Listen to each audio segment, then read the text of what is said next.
Bonsoir, très chers frères et sœurs. Merci de me recevoir chez vous. Je suis votre frère, le docteur Raphaël Ikamba.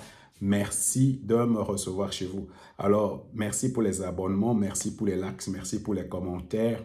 Merci surtout pour le partage. Alors, je voulais vraiment partager avec nous aujourd'hui sur la guerre invisible du président Félix Antoine Tshisekedi qui a mis le Rwanda en déroute.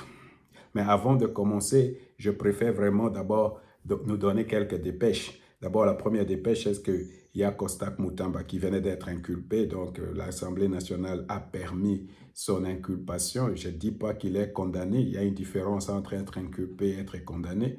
Donc, il est toujours présumé innocent, mais maintenant, il y a des poursuites judiciaires contre M. Constant Mutamba. Il n'a pas le droit de quitter le territoire national. Donc, c'est ça que je viens d'apprendre sur Boursorama Politique. Il y avait Willy Michi qui avait initié même cette question au niveau de l'Assemblée nationale qui était sur Boursorama Politique. Mon problème euh, avec Constant Mutamba, c'est comme si j'étais en train de vous dire, il était très populiste. Il faisait beaucoup de choses vraiment qui sortaient de la normale, qui sortaient je vais dire, alors, je pense qu'il s'est créé vraiment beaucoup d'ennemis et c'est ce il est en train de payer cela maintenant. Je suis même convaincu que dans cette histoire, il y a le cabinet de la première ministre, surtout la première ministre et beaucoup d'autres ministres sont derrière cela. On veut se sortir peut-être du gouvernement, alors il crée une histoire comme celui-ci. Euh, je vais vous donner par exemple, tout simplement pour réfléchir. Vous savez, quand il y avait cette histoire de Kinshasa Zéro Kuluna, ou je ne sais pas, il y avait une campagne comme ça, et il y avait le ministre de l'Intérieur et il y avait le ministre de la Justice. Alors, lui, chaque fois, quand on arrêtait les Kuluna, il était là-bas même dans les procès des Kuluna et des Kuluna, et on va vous tuer, on va vous faire comme ça. Jusqu'à ce que le président de la République, on lui a posé cette question. Il y avait des problèmes même au niveau, je pense, au niveau de, de l'Union européenne, où vous exécutez les gens et des choses comme ça. Moi, je n'ai pas de problème si on exécute les gens, mais tout à fait. Mais s'il faut les faire, il faut vraiment les faire de façon systématique. Alors le président dit non, est-ce que vous avez déjà écouté qu'on a exécuté quelqu'un? Donc déjà à ce moment-là, vous comprenez qu'il y avait une contradiction entre le président, le parrain, la personne qui chapeaute, la personne qui pouvait protéger Mutamba et Mutamba lui-même. Donc il y avait déjà des couacs. Alors, je pense que vraiment, il est victime de lui-même. Je pense qu'il pouvait faire bien, il pouvait faire des actions, mais il est victime de lui-même. Alors, maintenant, il est à prouver s'il a volé ou n'a pas volé. D'abord, l'idée seulement de savoir quel argent qu'on a pris ou qui devait être détourné, c'est l'argent qui vient de, de, plutôt de l'Ouganda pour l'argent qui était destiné aux victimes de la guerre. Le Mutamba lui-même était en train de pleurer quand il y avait l'inauguration de ce site-là à Kisangani. Donc, vraiment, c'est malsain, je me sens mal à l'aise. Mais mon problème avec Mutamba, c'est le populisme. Le populisme. Et c'est ce qui vraiment, c'est ce qui l'a conduit à une erreur. Alors lui, il pensait faire peut-être comme M. Jules Alinghetti, mais M. Jules Alinghetti avait une stratégie et je ne sais pas comment, mais il allait rester très longtemps là-bas. Alors on va voir ce que ça va donner, on va voir s'il va démissionner et nous allons commenter là-dessus. Maintenant, selon toujours Willy Michiki, M. Kabila aurait quitté Goma et pour Nairobi. Donc il est maintenant à Nairobi et même avec la possibilité d'aller se réfugier à Cuba.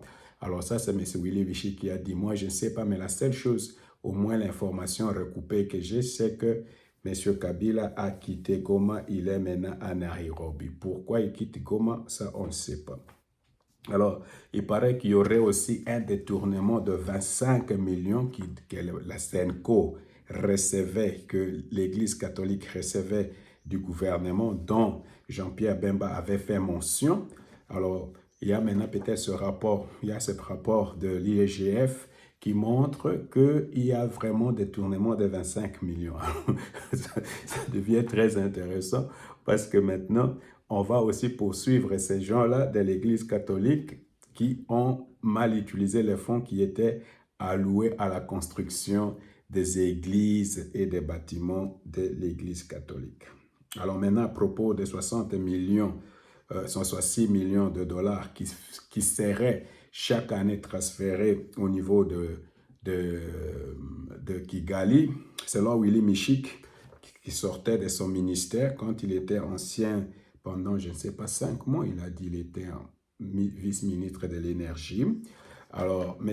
Christian Luswakweno avait dit que M. Bemba avait menti, mais il paraît qu'au cours, quand M. Luswakweno était au Parlement, il a pris M. Michiki de côté et il a dit ceci à M. Michiki, que non, il avait demandé à la banque, ou tout au moins aux gens qui travaillaient à la Banque centrale, qui lui ont dit que cet argent-là ne sortait pas, mais d'après les explications de M. Michiki, M. Luswakweno était maintenant convaincu que quelque chose comme ça pourrait être possible, dans le sens où l'argent n'est pas sorti directement de la Banque centrale, mais l'argent, les 68 millions, était débloqué au profit du Rwanda. Mais non, venons d'abord à la question que je voulais évoquer avec nous, la guerre invisible de Félix Tshisekedi. Vous voyez, tout le monde, tous vraiment, on était en train de se lamenter des voyages de Tshisekedi, mais en même temps vraiment de la conduite de guerre. Et c'est quelque chose, on n'a pas compris que pendant ce temps-là, Tshisekedi était en train de conduire une guerre qui nous était invisible. Maintenant, nous commençons à voir les résultats de cette guerre-là, diplomatique, invisible, qu'il était en train de conduire depuis, peut-être avant, mais moi je constate que cette guerre-là est devenue peut-être intense depuis la chute de Goma et la chute de Bukavu. Alors, cette guerre-là, il les a menés dans les organisations, dans les salons diplomatiques, dans les rencontres de haut niveau, dans les rencontres nocturnes, pendant que les gens sont en train de dormir. Alors, et à cause de cela, il a rapporté de grandes victoires sur Kagame, Katumbi, Kabila, et bientôt même les territoires à l'Est seront récupérés. Et c'est à propos de cette guerre-là que moi je veux parler. Mais avant tout, je dois commenter sur la sortie médiatique de M. Kinké Mulumba. Vous savez, il a fait, moi je ne savais pas qu'il avait fait quelque chose comme ça, comme un slogan tout simplement pour légitimiser M. Kabila posa na yo esili biso nanu te, totondi yo nanu te. Alors lui-même il dit que c'était une erreur maintenant. Il lui dit que c'est une rare personne. Je ne sais pas s'il est honnête, mais c'est une rare personne qui reconnaît j'ai commis là une erreur. Je ne sais pas si je l'ai bien compris, mais il a dit ça c'était une erreur. Est-ce que vous connaissez comme beaucoup de politiciens qui peuvent sortir au Congo, qui vont vous dire là j'ai commis une erreur? Mais c'est Kinké Mulumba. Ce slogan-là, selon lui, vraiment c'était une erreur. Alors lui il dit ceci. L'homme le plus triste au Congo, le plus maudit au Congo, c'est Kabila. On lui a tout refusé à cet homme. Son père, c'est pas son père. Sa mère, c'est pas sa mère. Sa femme, c'est pas sa femme. Ses enfants ne sont pas ses enfants. Le Congo n'est pas son pays. Cet homme est resté au pouvoir comme tu ne peux pas t'imaginer. Je lui dis, aide-moi à aller voir tes origines et venir témoigner. Il ne l'a jamais fait. Alors, vous comprenez qu'il a d'abord dit, il regrette d'avoir ce slogan-là, Kabila na totondiote et tout ça, mais tout à coup, il y a quelque chose dans cela comme un regret. Donc, Kabila, on lui a donné la possibilité, quelqu'un comme, je ne sais pas, parce qu'actuellement, je ne suis plus ces choses-là, mais quand il y avait la référence, les journaux, la référence, je vous assure, c'est un journal important, c'est un journal d'affaires, mais c'était vraiment bien écrit. C'était l'un des journaux importants de notre pays dans les années 90, 80. Ok, moi j'ai quitté le Congo vers 80, 85, 95, donc je vous assure, c'était terrible. Alors, ce monsieur dit, donne-moi les informations, je suis un expert en communication, je vais communiquer pour que cette image qu'on a de toi, comme un Melchisedec, quelqu'un qui ne vient pas de dont on ne connaît ni généalogie, tout ça, je vais corriger cela. Kabila n'a rien dit. Alors, c'est là où moi je viens avec M. Christian Lusakweno, parce que si lui, il a dit que M. Jean-Pierre Bemba a menti sur l'affaire de ce 66 millions, l'une des choses que Jean-Pierre Bemba aussi a mis en cause, c'était les origines de M. Kabila. Maintenant, de M. Kinkie Moulumba, nous comprenons qu'on lui a demandé, dites-nous où sont tes origines. Lui, il n'est pas revenu là-dessus. Il n'a pas parlé. Et pourtant, il avait beaucoup d'estime, selon M. Kinkie Moulumba, pour lui. Alors, c'est alors que, parce que j'avais suivi aussi sur Top Congo, comme quoi vraiment M. Lusakweno a des grandes entrées en République démocratique du Congo. Alors, c'est pour cette raison, moi, je pense, comme sur l'affaire de 66 millions de dollars, M. Lusakweno doit nous aider à comprendre maintenant les origines de M. Kabila.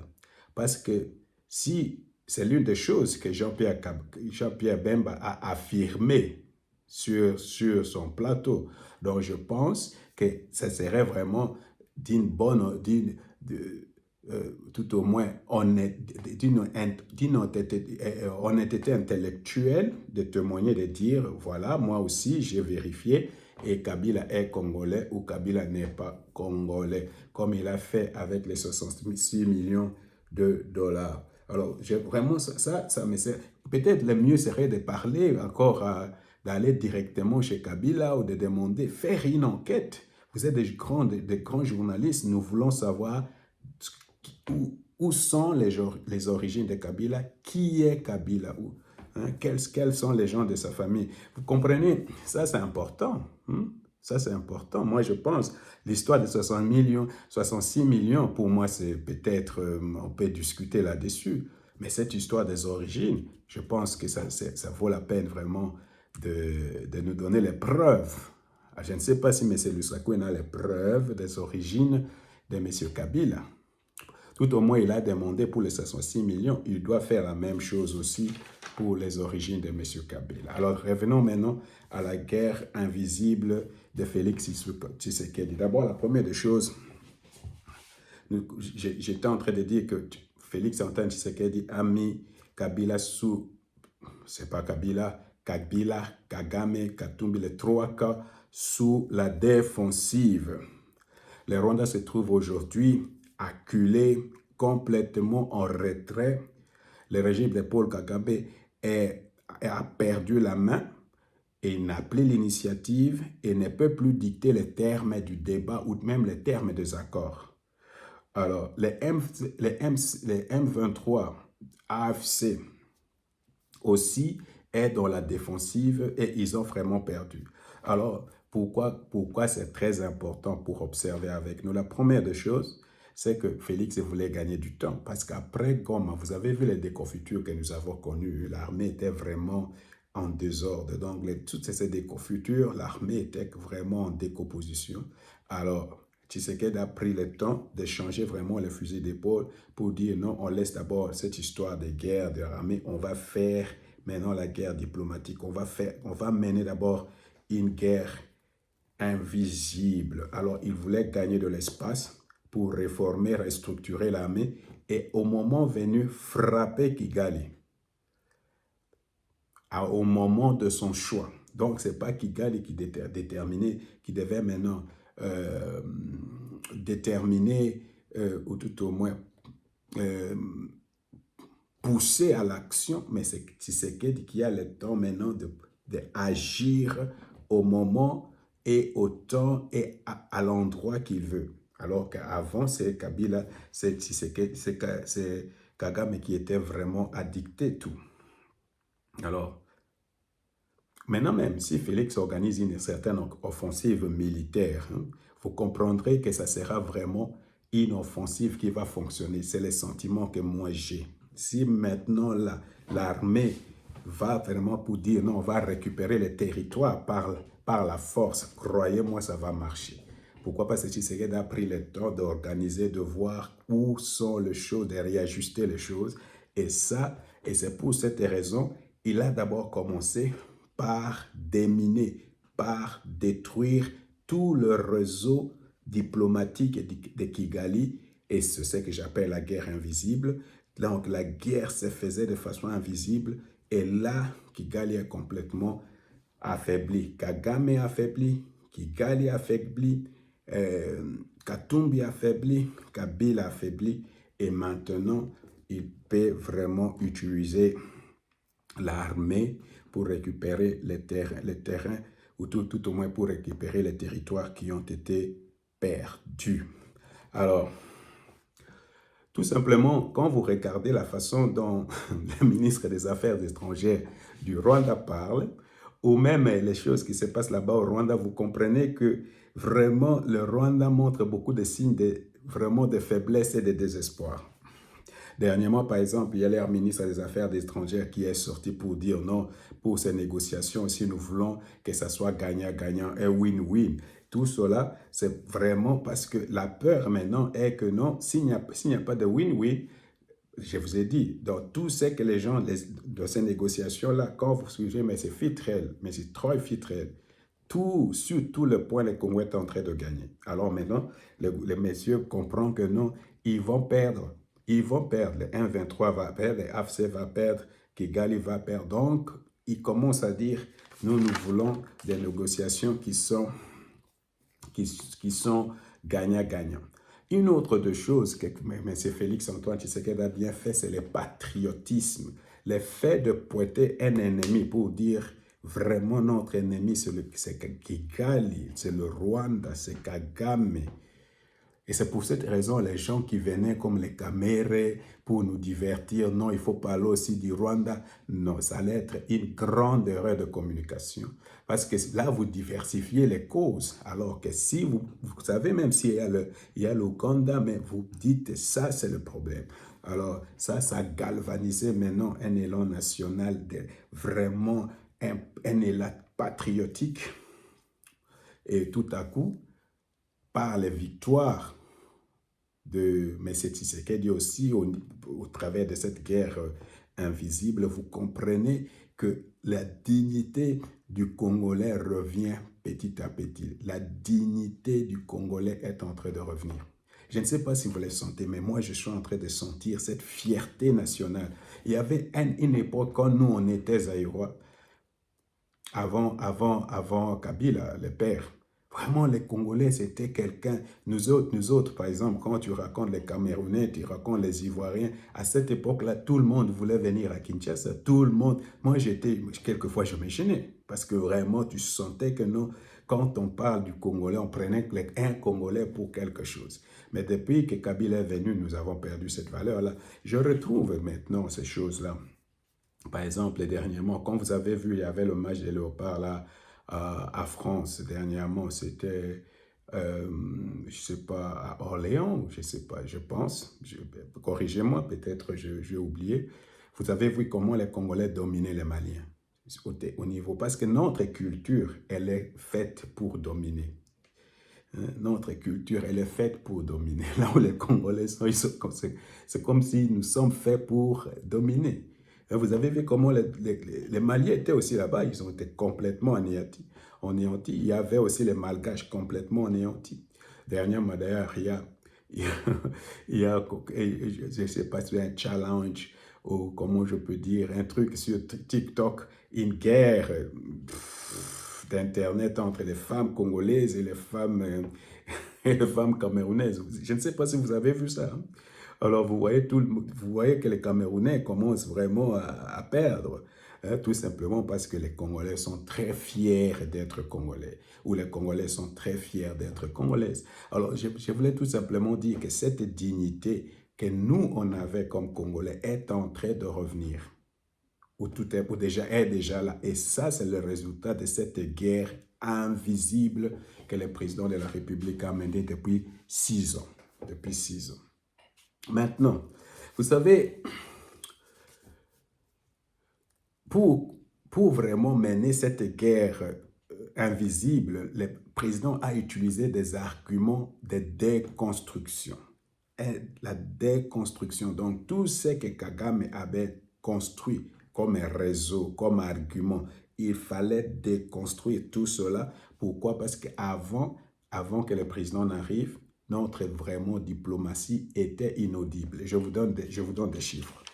30 ans de guerre, 10 millions de morts, 500 000 femmes violées, 7 millions de déplacés, 3 millions d'enfants déscolarisés. J'ai ces chiffres de Julien Palouk, l'actuel ministre du Commerce. Alors, imaginez avec ça, mais nous, on ne pouvait pas nous attendre. On était complètement inaudible à cause de ces réseaux, à cause des arguments de mauvaise gouvernance, discrimination, tout ce que Kagame avait construit comme argument.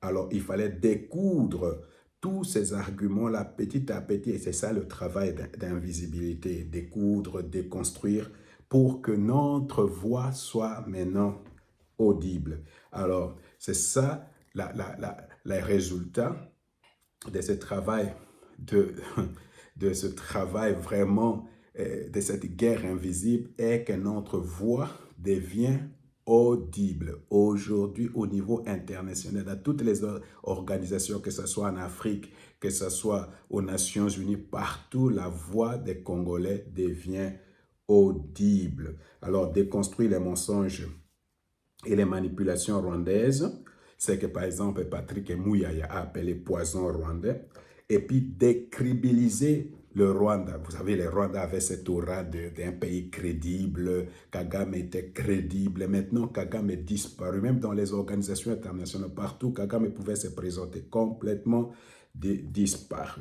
Alors là aussi, même par exemple, les ministres des droits humains au Conseil de sécurité, ou même au Conseil des droits de l'homme à Genève, à tous ces endroits-là, les Rwandais complètement décribilisés et complètement submergés par les vérités. Alors, quand on amène ces vérités-là à ce niveau-là, les Rwandais deviennent maintenant un pays de mensonges. Donc, les génocides deviennent maintenant tout simplement fonds de commerce.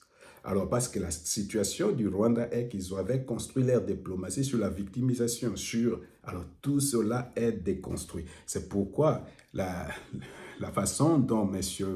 Patrick Mouyaya a libellé cette politique de manipulation poison rwandais, ça a fonctionné, ça a fonctionné. Alors, je pense qu'aussi, je ne sais pas, il y avait utilisation des Banyamulenge.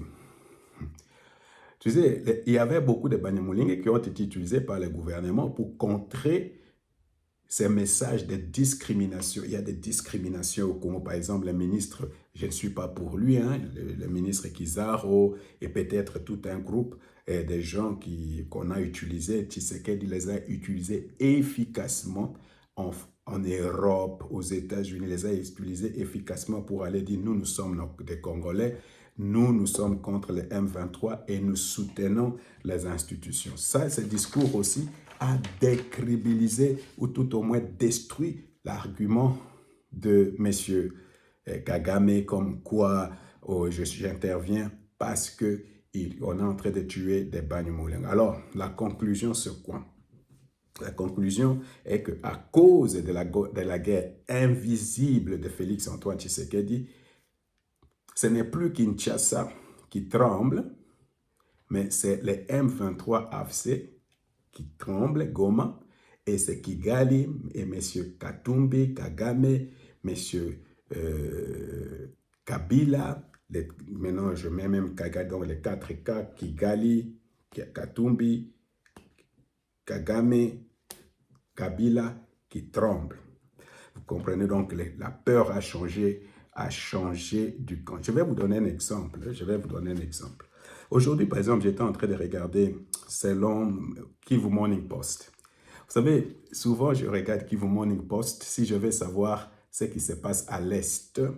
Non pas parce que je sais que c'est vraiment un média de propagande, mais je peux comprendre ce qui se passe à l'Est. Alors, quand aujourd'hui, j'ai regardé Monsieur, comment il s'appelle? Monsieur Jospin. En tout cas, il a le nom de Jospin. Jospin n'était pas comme toi, hein? Jospin Hangui, parce que Jospin c'est un homme de valeur, hein? Le premier ministre français, Jospin. Alors, quand je regardais, c'est Jospin Hangui, et puis j'ai regardé Monsieur Blaise, comment, je sais pas, Blaise Bossé quelque chose. Excusez-moi, hein, il s'appelle Blaise Bossé quelque chose. Excusez-moi, j'ai oublié le nom de ce monsieur-là. Alors, je ne veux pas mal le prononcer. Blaise Bossé, ou Bossa Bossé. Blaise Bossa Bossé. Alors, ils disent que non, nous, on avait dit que Madame Keïta est là-bas pour donner un message que le M23 doit désarmer, doit quitter et doit se cantonner et tout ça.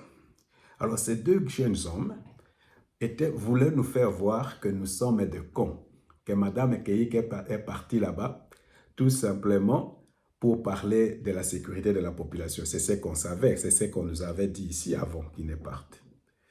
Alors, vraiment, s'il est allé là-bas pour sécuriser la population, qu'est-ce qui a fait que ces gens-là deviennent aussi crispés?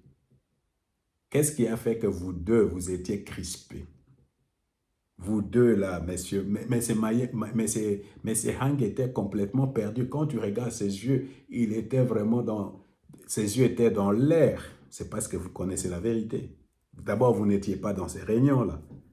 Comment vous connaissez cette vérité? Vous n'étiez pas dans ce réunion. Alors, vous dites que non, ce sont des infox, ce sont des intox ou des infox, ou que vous êtes des journalistes, et ce n'est pas lié dans le fait, les M23 s'est installé, les M23 ne partira pas. Qu'est-ce qui ne sait pas que les M23 s'installent? Alors, vous comprenez, et c'est ça d'ailleurs, c'est parce que vous êtes intervenu, parce que moi, je savais que depuis que Madame Bintou Keïta était là-bas, je n'ai pas vu vos informations, je n'ai pas vu vos commentaires. Hein? C'est seulement aujourd'hui, vous venez nous dire, et c'est vous qui faites des intox, c'est vous qui faites des infox, parce qu'aujourd'hui, pendant que nous connaissons tout ce que les États-Unis ont dit, tout ce que les États-Unis disent, vous ne comprenez pas ça, hein? Tout ce que les États-Unis disent jusque-là, que les M23 doivent partir, les soldats rwandais doivent quitter.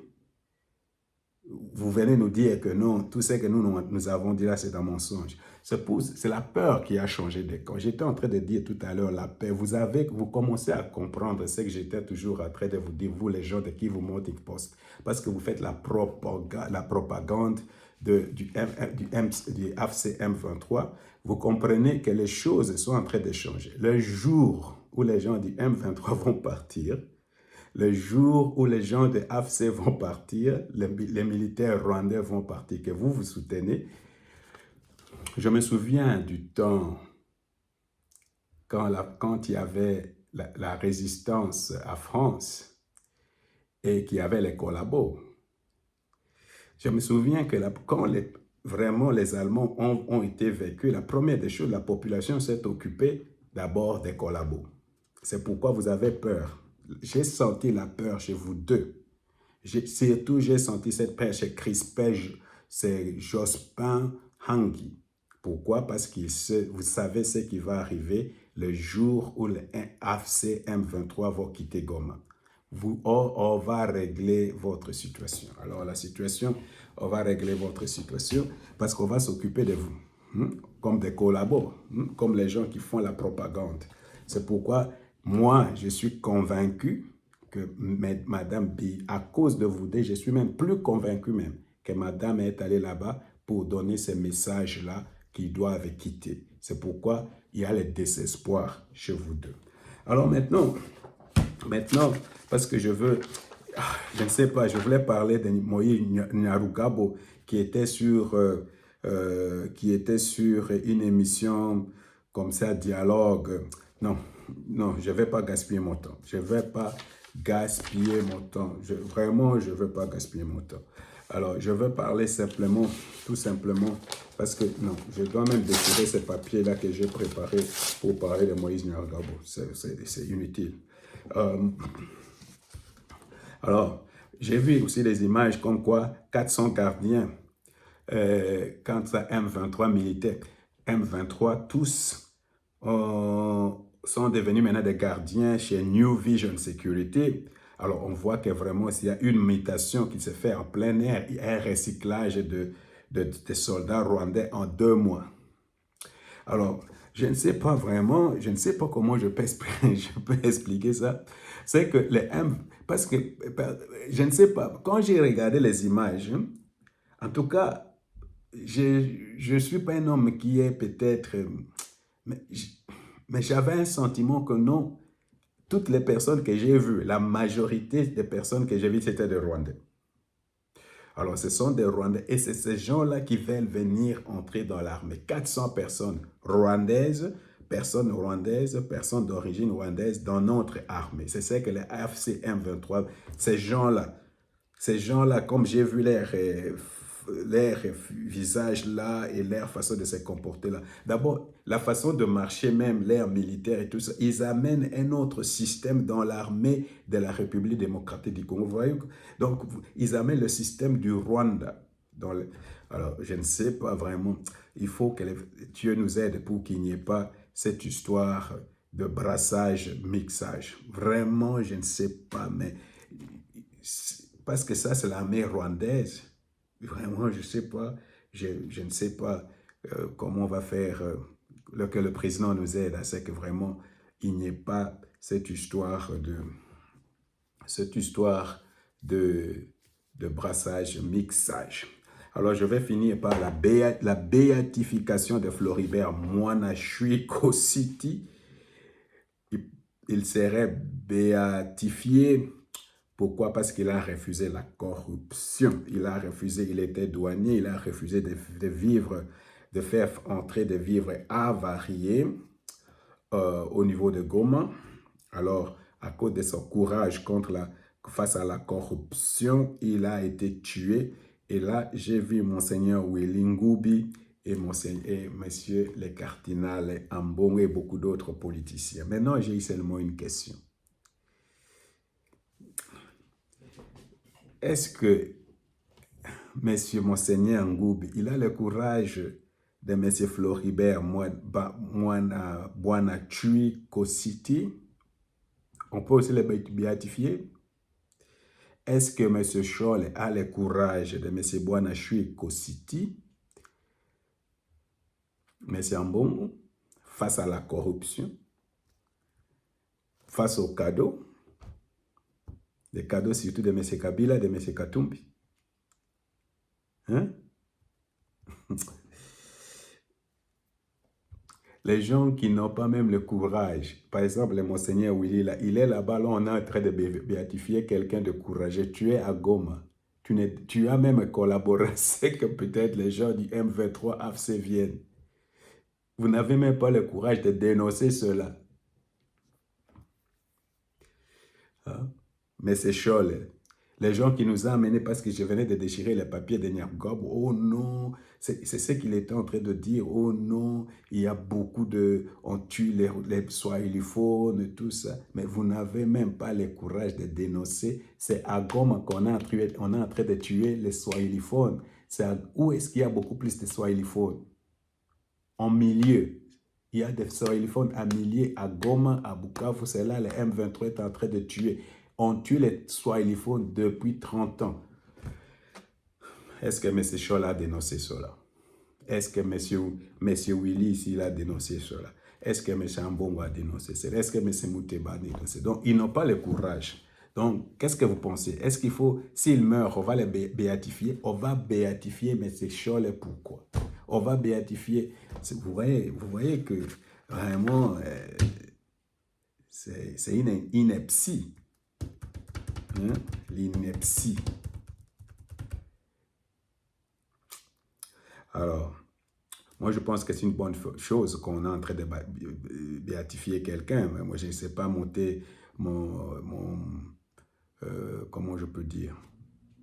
C'est pas quelque chose qui vraiment m'intéresse, les béatifications, des choses comme ça, des choses pour moi qui sont inutiles. Mais si quelqu'un qui vient de la République démocratique du Congo est béatifié, c'est une très bonne chose. Seulement, les gens autour de la béatification, ça rend la béatification vraiment... les gens comme Cholet, Ambongo, tout ça autour de quelqu'un qui a refusé la corruption alors qu'eux, ils ne sont pas contre la corruption, ils reçoivent eux-mêmes la corruption, ça gâche tout. Alors, très chers frères et sœurs, que vraiment le Seigneur nous bénisse. Je voulais tout simplement vous montrer que vraiment Félix Tshisekedi a fait un travail invisible, énorme, et maintenant là, s'il y a la guerre, si les gens du M23 ne quittent pas maintenant là, je vous dis, ils seront chassés par la force. Et Tshisekedi a démontré déjà, de par la guerre invisible qu'il a menée, qu'il est capable maintenant de mener la guerre visible. Et cette guerre-là sera sans pitié, croyez-moi. Donc, s'ils ne quittent pas comme ça, par les négociations, ils vont quitter par la force. Vous comprenez? Que le Seigneur nous bénisse.